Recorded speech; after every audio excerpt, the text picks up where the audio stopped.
जय श्री राम, जय रघुनंदन, जय जानकी नाथा, जय वासुदेव हरि। बोलिए श्री गजानन गणपति महाराजनी जय, सरस्वती माता की जय, तुलसीदास महाराज की जय।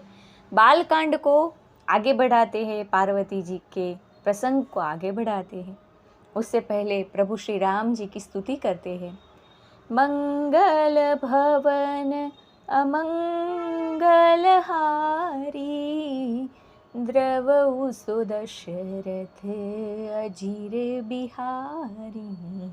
सीताराम चरित अति पावन, मधुर सरस उर अति मन भावन।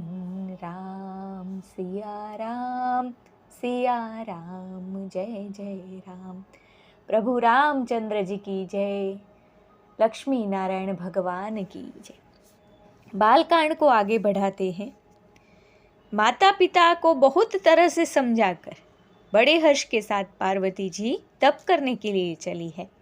प्यारे कुटुंबी पिता और माता सब व्याकुल हो गए हैं, किसी के मुंह से बात नहीं निकलती। उन सारों का मन भर आया है, क्योंकि पार्वती जी बहुत बड़ा कठोर तप करने के लिए जा रही है।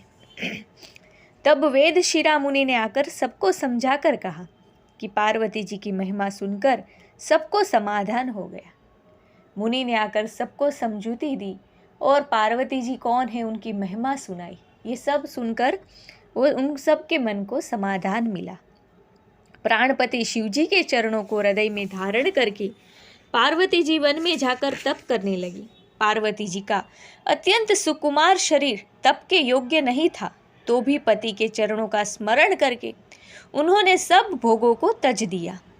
स्वामी के चरणों में नित्य नया अनुराग उत्पन्न होने लगा और तप में ऐसा मन लगा कि शरीर की सारी सुध बुध बिसर गई। 1000 वर्षों तक उन्होंने मूल और फल खाए, फिर 100 वर्ष साग खाकर बिताए।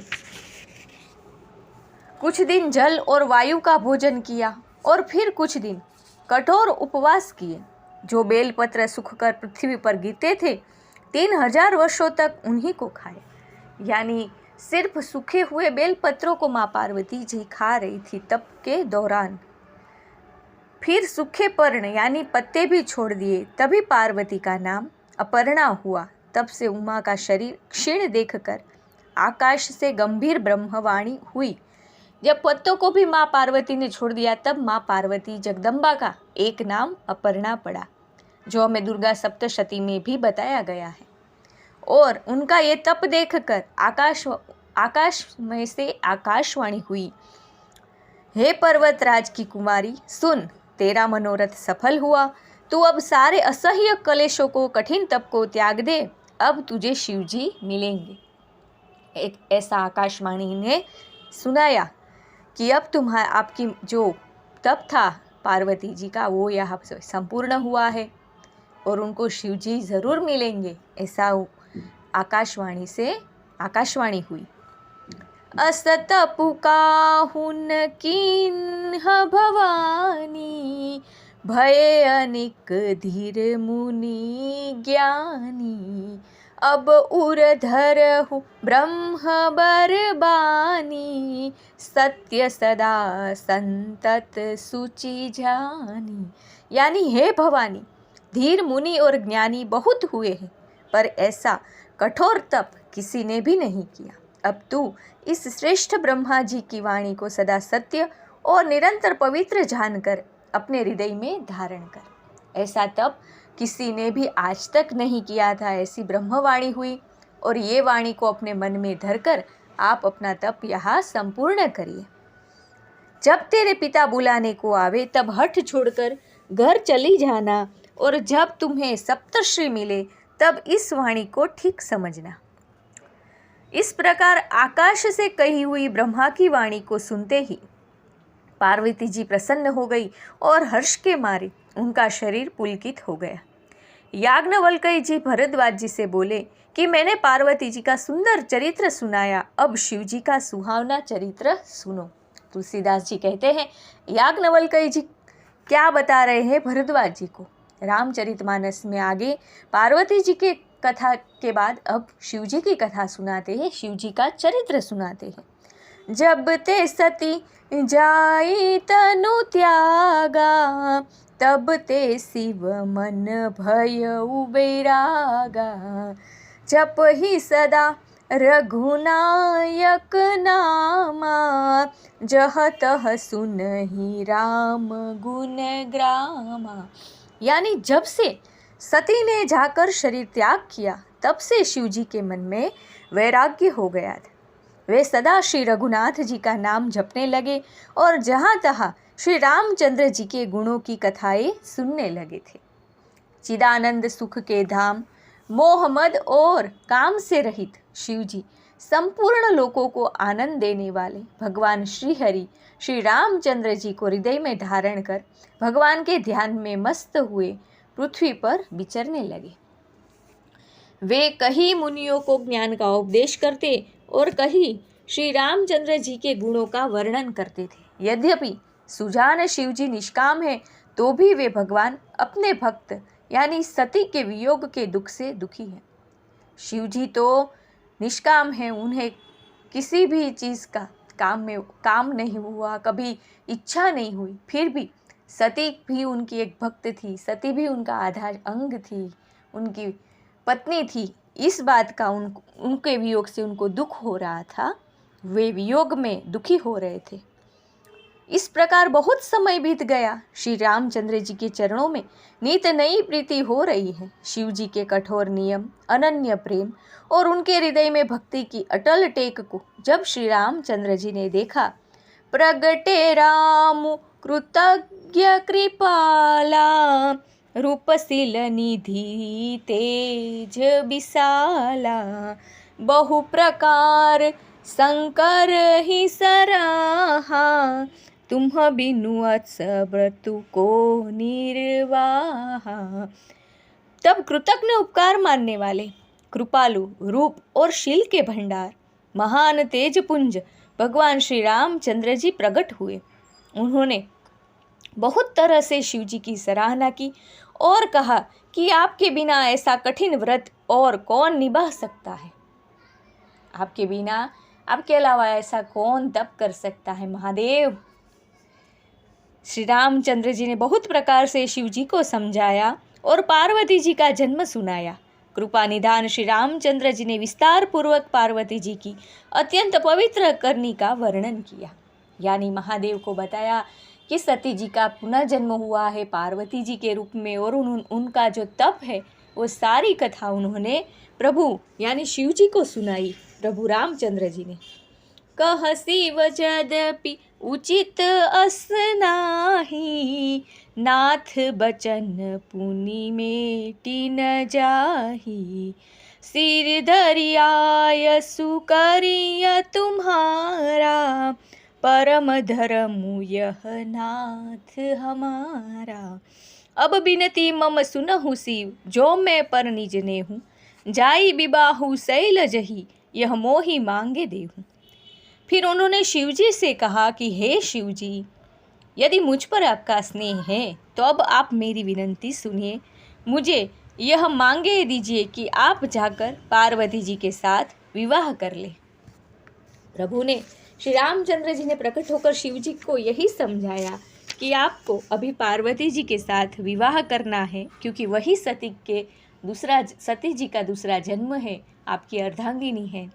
शिव जी ने कहा यद्यपि ऐसा उचित नहीं है, परंतु स्वामी की बात भी मेटी नहीं जा सकती। हे नाथ, मेरा यही परम धर्म है कि मैं आपकी आज्ञा को सिर पर रखकर उसका पालन करूं। शिव जी के आराध्य देव है प्रभु राम, इसलिए उन्होंने कहा कि ये बात तो सही नहीं है, पर स्वामी की आज्ञा का उल्लंघन मैं नहीं कर सकता, इसलिए जैसा आप कहिए वैसा ही मैं करूँगा। मातु पिता गुर प्रभु कै बानी, बिनहि विचार करिय शुभ जानी, तुम सब भांति परम हितकारी, आज्ञा सिर पर नाथ तुम्हारी। यानी माता पिता गुरु और स्वामी की बात को बिना ही विचारे शुभ समझकर करना चाहिए। फिर आप तो सब प्रकार से मेरे परम हितकारी हैं। हे नाथ, आपकी ये आज्ञा मेरे सिर पर है। यानी कभी भी माता पिता गुरु और स्वामी कुछ भी बताए तो उनके विचार के ऊपर कोई भी संदेह नहीं करना चाहिए। वो हमेशा हमारे हित के लिए ही हमें वो बात बताते हैं, वो कुछ कार्य कहते हैं। ऐसा प्रभु महादेव श्री राम जी को बोल रहे हैं। शिव जी की भक्ति, ज्ञान और धर्म से युक्त वचन रचना सुनकर प्रभु रामचंद्र जी संतुष्ट हो गए। प्रभु ने कहा कि हे हर, आपकी प्रतिज्ञा पूरी हो गई। अब हमने जो कहा है उसे हृदय में रखना। इस प्रकार कहकर श्री रामचंद्र जी अंतर्ध्यान हो गए। शिव जी ने उनकी वह मूर्ति अपने हृदय में रख ली। उसी समय सप्तर्षि शिव जी के पास आए। प्रभु महादेव जी ने उनसे अत्यंत सुहावने वचन कहे। आप लोग पार्वती के पास जाकर उनके प्रेम की परीक्षा लीजिए और हिमाचल को कहकर उन्हें पार्वती को लिवा लाने के लिए भेजिए तथा पार्वती को घर भिजवाइए और उनके संदेह को दूर कीजिए। प्रभु महादेव ने सप्तर्षि को सारी बातें समझाई और उन्हें पार्वती जी के पास भेजा है। ऋषियों ने वहां जाकर पार्वती को कैसी देखा, मानो मूर्तिमान तपस्या ही हो। मुनि बोले, हे शैल कुमारी, सुनो, तुम किस लिए इतना कठोर तप कर रही हो? यानी जब सप्तर्षि वहां पहुंचे तो पार्वती जी एक मूर्तिमंत होकर तप कर रही थी। तुम किसकी आराधना करती हो और क्या चाहती हो? हमसे अपना सच्चा भेद क्यों नहीं कहती? पार्वती ने कहा, बात कहते मन बहुत सकुचाता है। आप लोग मेरी मूर्खता सुनकर हंसेंगे। मन ने हठ पकड़ लिया है, वह उपदेश नहीं सुनता और जल पर दीवार उठाना चाहता है। नारद जी ने जो कह दिया उसे सत्य जानकर मैं बिना ही पाक के उड़ना चाहती हूँ। हे मुनियों, आप मेरा ज्ञान तो देखिए कि मैं सदा शिव जी को ही पति बनाना चाहती हूँ। यानी मैं शिव जी को पति बनाने के लिए ये कठोर तपस्या कर रही हूँ, ऐसा माँ बताना चाहती है। सुनत बचन बिहसे यश गिरि संभव तव देह, नारद कर उपदेश सुनी कहू बसेव की सुगे। पार्वती जी की बात सुनते ही ऋषि लोग हंस पड़े और बोले, तुम्हारा शरीर पर्वत से ही तो उत्पन्न हुआ है, भला कहो तो नारद का उपदेश सुनकर आज तक किसका घर बसा है? वो परीक्षा लेने आए थे माँ पार्वती जी की, इसलिए ऐसे कठोर वचन और व्यंग भरे वचन बता रहे थे। उन्हें महादेव ने इसलिए ही भेजा था। सप्तऋषि ये बात बोले कि तुम तो पर्वतराज की ही बेटी हो, इसलिए तुम्हारा शरीर भी पर्वत से ही बना है और नारद की बात सुनकर आज तक किसी का घर बसा है, ऐसा व्यंग में बोल रहे हैं। उन्होंने जाकर दक्ष के पुत्रों को उपदेश दिया था, जिससे उन्होंने फिर लौटकर घर का मुंह भी नहीं देखा। चित्रकेतु के घर को नारद ने ही चौपट किया। फिर यही हाल हिरण्यकश्यप का भी हुआ। यानी नारद जहाँ जहाँ भी जाते हैं वहाँ वहाँ ऐसा ही होता है, किसी का घर नहीं बचता, ऐसा वो बोल रहे हैं। जो स्त्री पुरुष नारद की सीख सुनते हैं वे घर बार छोड़कर अवश्य ही भिखारी हो जाते हैं। उनका मन तो कपटी है, शरीर पर सज्जनों के चिन्ह हैं, वे सभी को अपने समान बनाना चाहते हैं। वो और भी नारद जी की प्रति व्यंग करते हैं, नारद जी की निंदा कर रहे हैं माँ पार्वती के सामने कि उनकी बात सुनकर आप तप करने आ गई। उनके वचनों पर विश्वास मानकर तुम ऐसा पति चाहती हो जो स्वभाव से ही उदासीन, गुणहीन, निर्लज, बुरे वेश वाला, नर कपालों की माला पहनने वाला, कुलहीन, बिना घर बार का, नंगा और शरीर पर सांपों को लपेटे रखने वाला है। उन्होंने अब महादेव जी के बारे में भी ऐसे अवगुण बोले ताकि पार्वती जी कुछ बोले या गुस्से में, क्रोध में आ जाए। ऐसे वर के मिलने से कहो तुम्हें क्या सुख होगा? तुम उस ठग यानी नारद के बहकावे में आकर खूब भूली। पहले पंचों के कहने से शिव ने सती से विवाह किया था, परंतु फिर उसे त्याग कर मरवा डाला। अभी और उन्होंने उनको क्रोध आए ऐसे वाक्य बोले हैं महादेव के बारे में। अब शिव को कोई चिंता नहीं रही, भीख मांग कर खा लेते हैं और सुख से सोते हैं। ऐसे स्वभाव से ही अकेले रहने वालों के घर भी भला क्या कभी स्त्रियां टिक सकती है? महादेव के बारे में और भी विष से भरी हुई बातें सप्तर्षि बोल रहे हैं, क्योंकि वो परीक्षा करने आए थे पार्वती जी के तप की। अब भी हमारा कहना मानो, हमने तुम्हारे लिए अच्छा वर विचारा है। वह बहुत ही सुंदर, पवित्र, सुखदायक और सुशील है, जिसका यश और लीला वेद गाते हैं। वह दोषों से रहित, सारे सद्गुणों की राशि, लक्ष्मी का स्वामी और वैकुंठपुरी का रहने वाला है। हम ऐसे वर को लाकर तुमसे मिलवा देंगे।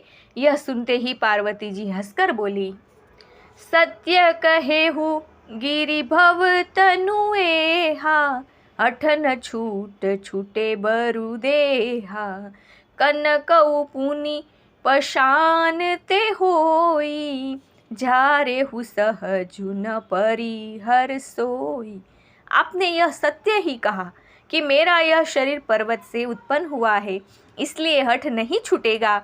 शरीर भले ही छूट जाए, सोना भी पत्थर से ही उत्पन्न होता है, सो वह जलाए जाने पर भी अपने स्वभाव यानी गुणों को, सुवर्णत्व को नहीं छोड़ता है। ऐसा माँ भवानी उनको उत्तर देती है कि अगर मेरा शरीर भी चला जाए ना, तो भी उसके अंदर से महादेव को पति के रूप में पाने का जो तप है वो कभी नहीं छूटेगा, वो कभी नहीं खत्म होगा। अतः मैं नारद जी के वचनों को नहीं छोड़ूंगी, चाहे घर बसे या उजड़े। इससे मैं नहीं डरती। जिसको गुरु के वचनों में विश्वास नहीं है, उसको सुख और सिद्धि स्वप्न में भी सुगम नहीं होती। यानी गुरु के वचनों पर कदापि हमें संदेह नहीं करना चाहिए। चाहे जितने भी कटु वचन हो, वो हमारे हित के लिए ही होते हैं, ऐसा माँ पार्वती बता रही है। माना कि महादेव जी अवगुणों के भवन है और विष्णु समस्त सद्गुणों के धाम है, पर जिसका मन जिसमें रम गया, उसको तो उसी से काम है। हे मुनीश्वरों, यदि आप पहले मिलते तो मैं आपका उपदेश सिर माथे रखकर सुनती, परंतु अब तो मैं अपना जन्म शिव जी के लिए हार चुकी हूँ, फिर गुण दोषों का विचार कौन करे। माँ पार्वती जी ने ऐसे उत्तम जवाब, इतने उत्तम प्रश्नों के उनको उत्तर दिए हैं कि सप्तर्षि को सारे जवाब मिल जाएंगे। यदि आपके हृदय में बहुत ही हठ है और विवाह की बातचीत बड़े किए बिना आपसे रहा ही नहीं जाता, तो संसार में वर कन्या बहुत है। खिलवाड़ करने वालों को आलस्य तो होता नहीं, और कहीं जाकर कीजिए। यानी अगर आपको और विवाह करवाने हो, किसी के साथ रिश्ता जोड़ना है वर कन्याओं का, तो आप और जगह जाकर करिए, यहाँ पे तो कुछ हो नहीं पाएगा। जन्म कोटि लगी रगर हमारी, बरु शंभु न त रहु कुआरी, तजउन नारद कर उपदेशु, आपु कही सत बार महेशु। माँ भवानी कहती है, मेरा तो करोड़ों जन्मों तक यही हट रहेगा कि या तो शिव जी को वरूंगी, नहीं तो कुमारी ही रहूंगी। स्वयं शिव जी 100 बार कहे तो भी नारद जी के उपदेश को नहीं छोड़ूंगी। ऐसा माँ जगत जननी, माँ आद्य शक्ति सप्तर्षि को जवाब देती है, उत्तर देती है। सप्तर्षि को सारे उत्तर मिल गए होंगे। आगे की कथा कल वापस करेंगे। बालकांड को यहीं पे विराम देते हैं। यदि मेरी कथा आपको रुचिकर लगे, मेरी वाणी आपको अच्छी लगे, राम कथा में आपका मन लगे, तो इस प्रभु रामचंद्र जी की कथा को, मेरी इस चैनल को लाइक, शेयर और सब्सक्राइब ज़रूर करिएगा, ताकि और लोग इस कथा का लाभ लें और हमारे सनातन धर्म के बारे में, प्रभु रामचंद्र जी के बारे में आज की पीढ़ी को सब समझ में आए। इस कथा को और लोग सुने। लाइक, शेयर और सब्सक्राइब करना ना भूलिएगा। आपके सपोर्ट की मुझे बहुत ज़रूरी है, मेरे लिए बहुत मायने रखता है। वापस मिलेंगे, तब तक सबको जय श्री राम, जय हनुमान, जय जानकी नाथा, हर हर महादेव हर। जय